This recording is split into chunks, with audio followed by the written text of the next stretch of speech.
ആകാശവാണി.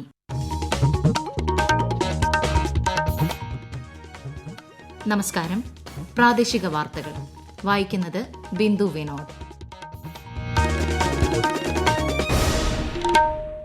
പ്രധാന വാർത്തകൾ. കേരളത്തിൽ നാമനിർദ്ദേശ പത്രികാ സമർപ്പണം പൂർത്തിയാവാൻ 2 ദിവസം കൂടി മാത്രം. 42 പത്രികകൾ ഇന്ന് സ്വീകരിച്ചു. സംസ്ഥാനത്ത് തിരഞ്ഞെടുപ്പ് പ്രചാരണം ശക്തമാക്കി മുന്നണികൾ. മണ്ഡല പര്യടനം തുടർന്ന് പ്രമുഖ നേതാക്കൾ. സംസ്ഥാനത്തെ 4 ജില്ലകളിൽ മാനസികാരോഗ്യ അവലോകന ബോർഡുകൾ പ്രവർത്തനം ആരംഭിച്ചതായി ആരോഗ്യമന്ത്രി വീണ ജോർജ്.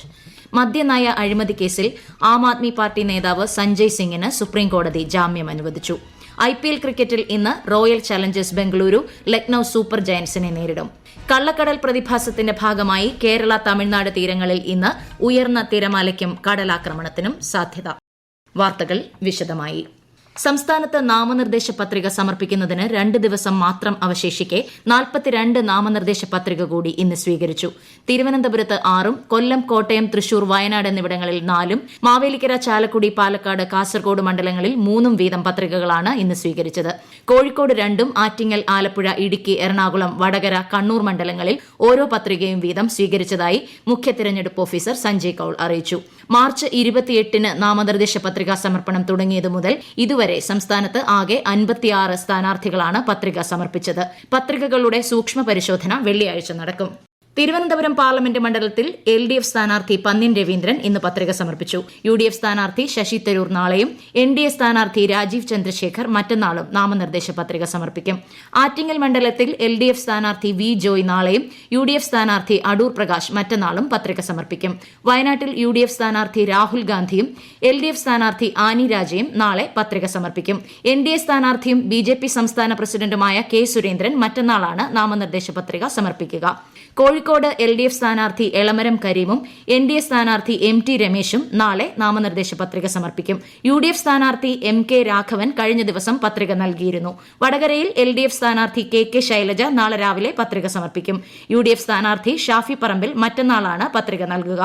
NDA സ്ഥാനാർത്ഥി CR പ്രഫുൽ കൃഷ്ണനും നാളെ പത്രിക സമർപ്പിക്കും. പത്തനംതിട്ട ലോക്സഭാ മണ്ഡലത്തിൽ UDF സ്ഥാനാർത്ഥി ആന്റോ ആന്റണി, NDA സ്ഥാനാർത്ഥി അനിൽ K ആന്റണി എന്നിവർ നാളെ പത്രിക സമർപ്പിക്കും. ജില്ലയിലെ LDF സ്ഥാനാർത്ഥിയായ TM തോമസ് ഐസക് കഴിഞ്ഞ ദിവസം പത്രിക നൽകിയിരുന്നു. ഇടുക്കിയിൽ NDA സ്ഥാനാർത്ഥി സംഗീത വിശ്വനാഥൻ ഇന്ന് നാമനിർദ്ദേശ പത്രിക സമർപ്പിച്ചു. UDF സ്ഥാനാർത്ഥി ഡീൻ കുര്യാക്കോസ് നാളെയും LDF സ്ഥാനാർത്ഥി ജോയ്സ് ജോർജ് മറ്റന്നാളും പത്രിക സമർപ്പിക്കും. കണ്ണൂരിൽ UDF സ്ഥാനാർത്ഥി K സുധാകരനും LDF സ്ഥാനാർത്ഥി MV ജയരാജനും NDA സ്ഥാനാർത്ഥി C രഘുനാഥും നാളെ നാമനിർദ്ദേശ പത്രിക സമർപ്പിക്കും. പാലക്കാട് LDF സ്ഥാനാർത്ഥി A വിജയരാഘവൻ ഇന്ന് നാമനിർദ്ദേശ പത്രിക സമർപ്പിച്ചു. UDF സ്ഥാനാർത്ഥി VK ശ്രീകണ്ഠൻ നാളെയും NDA സ്ഥാനാർത്ഥി C കൃഷ്ണകുമാർ വ്യാഴാഴ്ചയും പത്രിക സമർപ്പിക്കും. ചാലക്കുടി മണ്ഡലത്തിൽ NDA സ്ഥാനാർത്ഥി KA ഉണ്ണികൃഷ്ണനും 2 സ്വതന്ത്ര സ്ഥാനാർത്ഥികളും ഇന്ന് പത്രിക സമർപ്പിച്ചു. തിരുവനന്തപുരം ജില്ലയിലെ 2ാമത്തെ ലോക്സഭാ മണ്ഡലമായ ആറ്റിങ്ങലിൽ തിരഞ്ഞെടുപ്പ് പ്രചാരണത്തിന് ചൂടേറി. ആദ്യഘട്ട പ്രചാരണം അവസാനിക്കുമ്പോൾ 3 മുന്നണികളുടെ സ്ഥാനാർത്ഥികളും മണ്ഡലത്തിൽ സജീവ പ്രവർത്തനങ്ങളുമായി മുന്നേറുകയാണ്. വിശദാംശങ്ങളുമായി ആകാശവാണി തിരുവനന്തപുരം ജില്ലാ പ്രതിനിധി രജു കോലിയക്കോട്. ആദ്യഘട്ട പര്യടനം അവസാനിക്കുമ്പോൾ ആറ്റിങ്ങൽ ലോക്സഭാ മണ്ഡലത്തിൽ 3 മുന്നണികളുടെയും സ്ഥാനാർത്ഥികൾ തങ്ങളുടെ വോട്ടുറപ്പിക്കാനുള്ള തീവ്ര ശ്രമത്തിലാണ്. സിറ്റിംഗ് MPയും UDF സ്ഥാനാർത്ഥിയുമായ അടൂർ പ്രകാശ് മണ്ഡലത്തിലെ സുപ്രധാന സ്ഥലങ്ങൾ സന്ദർശിക്കുകയും വിവിധ തെരഞ്ഞെടുപ്പ് ചർച്ചകളിൽ പങ്കെടുക്കുകയും ചെയ്യുന്ന തിരക്കിലാണ്. നെടുമങ്ങാട് യൂത്ത് കോൺക്ലേവിൽ പങ്കെടുത്ത അടൂർ പ്രകാശ് യുവാക്കളുടെ വോട്ട് പരമാവധി ലഭിക്കുമെന്ന പ്രതീക്ഷയിലാണ്. LDF സ്ഥാനാർത്ഥി V ജോയ് സന്ദർശനങ്ങൾ പൂർത്തിയാക്കി കഴിഞ്ഞ ദിവസം വാഹന പര്യടനം ആരംഭിച്ചു. CPIM നേതാവ് MA ബേബി ഉൾപ്പെടെയുള്ള നേതാക്കൾ പ്രചാരണത്തിനിറങ്ങി. നാളെ V ജോയ് നാമനിർദ്ദേശ പത്രിക സമർപ്പിക്കും. NDA സ്ഥാനാർത്ഥി V മുരളീധരൻ ശനിയാഴ്ച നാമനിർദ്ദേശ പത്രിക സമർപ്പിച്ചിരുന്നു. V മുരളീധരൻ ജനങ്ങളെ നേരിൽ കണ്ട് വോട്ട് അഭ്യർത്ഥിക്കുന്നതോടൊപ്പം വികസന ചർച്ചകളിലും കൺവെൻഷനുകളിലും സജീവമാണ്. അതേസമയം ആറ്റിങ്ങൽ ലോക്സഭാ നിയോജക മണ്ഡലത്തിലെ സ്ഥാനാർത്ഥികളുടെ തിരഞ്ഞെടുപ്പ് ചെലവ് കണക്കുകളുടെ ആദ്യ പരിശോധന ഈ മാസം 12-ന് തൈക്കാട് PWD റെസ്റ്റ് ഹൌസിൽ നടക്കും. കണക്ക് പരിശോധനയ്ക്ക് സ്ഥാനാർത്ഥികളോ അംഗീകൃത ഏജന്റുമാരോ ബന്ധപ്പെട്ട രേഖകൾ സഹിതം ഹാജരാകണമെന്നും ജില്ലാ തിരഞ്ഞെടുപ്പ് ഓഫീസർ നിർദ്ദേശിച്ചു. തുടർ പരിശോധനകൾ ഈ മാസം 17-നും 23-നും നടക്കും. മലപ്പുറം ജില്ലയിലെ പെരിന്തൽമണ്ണ, മഞ്ചേരി, കൊണ്ടോട്ടി എന്നിവിടങ്ങളിൽ ഇന്ന് നടന്ന LDF പ്രചാരണ യോഗങ്ങളെ മുഖ്യമന്ത്രിയും മുതിർന്ന CPIM നേതാവുമായ പിണറായി വിജയൻ അഭിസംബോധന ചെയ്തു. കോൺഗ്രസിനും BJPക്കുമെതിരെ രൂക്ഷ വിമർശനമാണ് അദ്ദേഹം നടത്തിയത്. രാജ്യത്ത് BJPക്ക് വളരാൻ സാഹചര്യമൊരുക്കിയത് കോൺഗ്രസ് ആണെന്ന് അദ്ദേഹം ആരോപിച്ചു. LDF പ്രചാരണത്തിനായി നാളെ ഇടുക്കിയിൽ 3 പൊതുസമ്മേളനങ്ങളിൽ ശ്രീ പിണറായി വിജയൻ പങ്കെടുക്കും. കടലേറ്റ ഭീഷണി നേരിടുന്ന അഞ്ചുതെങ്ങിൽ സന്ദർശനം നടത്തി കേന്ദ്ര സഹമന്ത്രിയും ബിജെപി ആറ്റിങ്ങൽ ലോക്സഭാ സ്ഥാനാർത്ഥിയുമായ വി മുരളീധരൻ. പുത്തുറയിലെത്തിയ അദ്ദേഹം വിഷയത്തിൽ ഇടപെടാൻ സംസ്ഥാന സർക്കാരിന് കേന്ദ്ര മന്ത്രാലയം നിർദ്ദേശം നൽകിയിട്ടുണ്ടെന്ന് വ്യക്തമാക്കി. കേന്ദ്ര ഫിഷറീസ് മന്ത്രി പർഷോത്തം രുപാലയെ നേരിട്ട് കാര്യങ്ങൾ ധരിപ്പിച്ചിട്ടുണ്ടെന്നും പ്രദേശത്ത് കേന്ദ്ര ഉദ്യോഗസ്ഥ സംഘം സന്ദർശിക്കണമെന്ന് ആവശ്യപ്പെട്ടിട്ടുണ്ടെന്നും അദ്ദേഹം പറഞ്ഞു. മാതൃകാ പെരുമാറ്റച്ചട്ട മാനദണ്ഡ നിർവചനത്തിൽ വ്യക്തത ആവശ്യമായ ഗൌരവതരമായ ഫയലുകൾ മാത്രമേ അപ്പീലിനായി കമ്മീഷന്റെ ഉന്നതാധികാര നിരീക്ഷണ സമിതിക്ക് സമർപ്പിക്കാവൂ എന്ന് ചീഫ് സെക്രട്ടറി വി വേണു തെരഞ്ഞെടുപ്പ് ഉദ്യോഗസ്ഥരെ ഓർമ്മിപ്പിച്ചു. കീഴ്ഘടകങ്ങളിൽ പരിഹരിക്കാവുന്നതും ഗൌരവതരമല്ലാത്തതുമായ പരാതികളും നിരീക്ഷണ സമിതിയിലേക്ക് കൈമാറുന്നത് സമിതിയുടെ വിലപ്പെട്ട സമയം നഷ്ടപ്പെടുത്തുന്നതിന് കാരണമാകുമെന്നും ഇതിനെ ഗൌരവത്തോടെ കണ്ട് നടപടി സ്വീകരിക്കുമെന്നും ചീഫ് സെക്രട്ടറി ഉത്തരവിൽ അറിയിച്ചു. മന്ത്രി പി എ മുഹമ്മദ് റിയാസിനെതിരെ UDF തെരഞ്ഞെടുപ്പ് കമ്മീഷന് പരാതി നൽകി. കോഴിക്കോട് കായിക മേഖലയുമായി ബന്ധപ്പെട്ട് സംഘടിപ്പിച്ച പരിപാടിയിൽ മന്ത്രിയുടെ പ്രസംഗത്തിൽ തെരഞ്ഞെടുപ്പ് പെരുമാറ്റച്ചട്ട ലംഘനം നടത്തിയെന്നാരോപിച്ചാണ് പരാതി നൽകിയത്.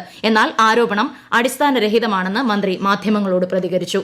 ഈ വാർത്തകൾ ആകാശവാണിയിൽ നിന്ന്. സംസ്ഥാനത്ത് മാനസികാരോഗ്യ അവലോകന ബോർഡുകളുടെ പ്രവർത്തനം ആരംഭിച്ചു. തിരുവനന്തപുരം, കോട്ടയം, തൃശൂർ, കോഴിക്കോട് എന്നിവിടങ്ങളിലെ റിവ്യൂ ബോർഡുകളുടെ പ്രവർത്തനമാണ് ആരംഭിച്ചത്. മാനസിക രോഗമുള്ള വ്യക്തികളുടെ അവകാശങ്ങൾ സംരക്ഷിക്കുന്നതിനുള്ള ഒരു ക്വാസി ജുഡീഷ്യൽ സംവിധാനമാണ് മെന്റൽ ഹെൽത്ത് റിവ്യൂ ബോർഡ്. സംസ്ഥാനത്ത് ഇവയുടെ പ്രവർത്തനം അടിയന്തരമായി ആരംഭിക്കുവാൻ ആരോഗ്യമന്ത്രി വീണ ജോർജ് നിർദ്ദേശം നൽകിയിരുന്നു.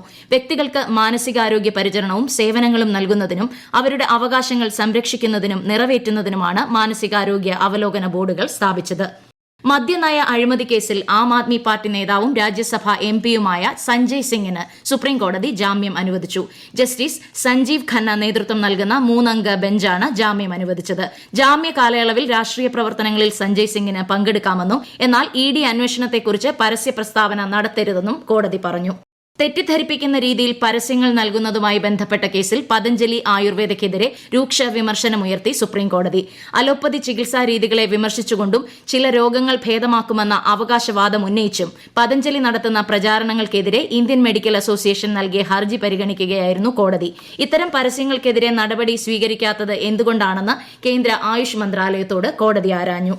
കേരളത്തിലെ സാമ്പത്തിക പ്രതിസന്ധിക്ക് കാരണം 2016 മുതൽ 2021 വരെയുള്ള സംസ്ഥാന സർക്കാരിന്റെ നടപടികളാണെന്ന പ്രതിപക്ഷ ആരോപണം സുപ്രീംകോടതി ശരിവച്ചതായി പ്രതിപക്ഷ നേതാവ് VD സതീശൻ.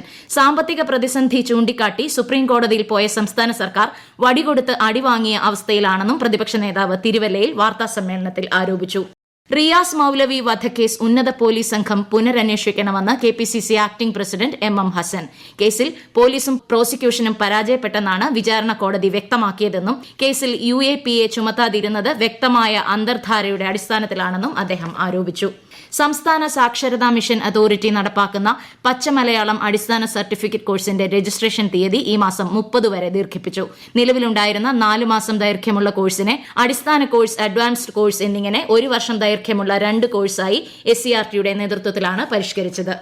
IPL ക്രിക്കറ്റിൽ ഇന്ന് royal challengers Bengaluru Lucknow super ജയന്റ്സിനെ നേരിടും. ബംഗളൂരു ചിന്നസ്വാമി സ്റ്റേഡിയത്തിൽ രാത്രി 7:30 മത്സരം. ISL ഫുട്ബോളിൽ ഇന്ന് പഞ്ചാബ് FC ഒഡീഷയെ നേരിടും. രാത്രി 7:30 ഒഡീഷയിലെ കലിംഗ സ്റ്റേഡിയത്തിലാണ് മത്സരം.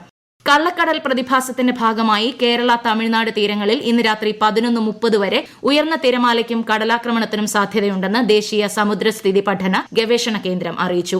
മത്സ്യത്തൊഴിലാളികളും തീരദേശവാസികളും ജാഗ്രത പാലിക്കണം.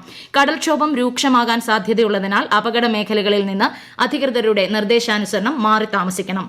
സംസ്ഥാനത്ത് കടുത്ത ചൂട് തുടരുന്നു. കൊല്ലം, പാലക്കാട് ജില്ലകളിൽ അടുത്ത 4 ദിവസം കൂടി താപനില 39 ഡിഗ്രി സെൽഷ്യസ് വരെ ഉയരാൻ സാധ്യതയുണ്ട്. രാജ്യത്തെ ഓഹരി വിപണികളിൽ നഷ്ടം. ബോംബെ ഓഹരി സൂചിക സെൻസെക്സ് 111 പോയിന്റ് താഴ്ന്ന് 73,904-ലും ദേശീയ ഓഹരി സൂചിക നിഫ്റ്റി 9 പോയിന്റ് നഷ്ടത്തിൽ 22,453-ലും വ്യാപാരം അവസാനിപ്പിച്ചു. സ്വർണ്ണവില കുറഞ്ഞു. പവന് 200 രൂപ താഴ്ന്ന് 50,680 രൂപയാണ് ഇന്നത്തെ വില. പ്രധാന വാർത്തകൾ വീണ്ടും. കേരളത്തിൽ നാമനിർദ്ദേശ പത്രികാ സമർപ്പണം പൂർത്തിയാവാൻ 2 ദിവസം കൂടി മാത്രം. 42 പത്രികകൾ ഇന്ന് സ്വീകരിച്ചു. സംസ്ഥാനത്ത് തിരഞ്ഞെടുപ്പ് പ്രചാരണം ശക്തമാക്കി മുന്നണികൾ. മണ്ഡല പര്യടനം തുടർന്ന് പ്രമുഖ നേതാക്കൾ. സംസ്ഥാനത്തെ 4 ജില്ലകളിൽ മാനസികാരോഗ്യ അവലോകന ബോർഡുകൾ പ്രവർത്തനം ആരംഭിച്ചതായി ആരോഗ്യമന്ത്രി വീണ ജോർജ്. മദ്യനയ അഴിമതി കേസിൽ ആം ആദ്മി പാർട്ടി നേതാവ് സഞ്ജയ് സിംഗിന് സുപ്രീംകോടതി ജാമ്യം അനുവദിച്ചു. IPL ക്രിക്കറ്റിൽ ഇന്ന് royal challengers Bengaluru Lucknow super ജയന്റ്സിനെ നേരിടും. കള്ളക്കടൽ പ്രതിഭാസത്തിന്റെ ഭാഗമായി കേരള, തമിഴ്നാട് തീരങ്ങളിൽ ഇന്ന് ഉയർന്ന തിരമാലയ്ക്കും കടലാക്രമണത്തിനും സാധ്യത. പ്രാദേശിക വാർത്തകൾ കഴിഞ്ഞു. അടുത്ത വാർത്താ പ്രക്ഷേപണം രാത്രി 7:25.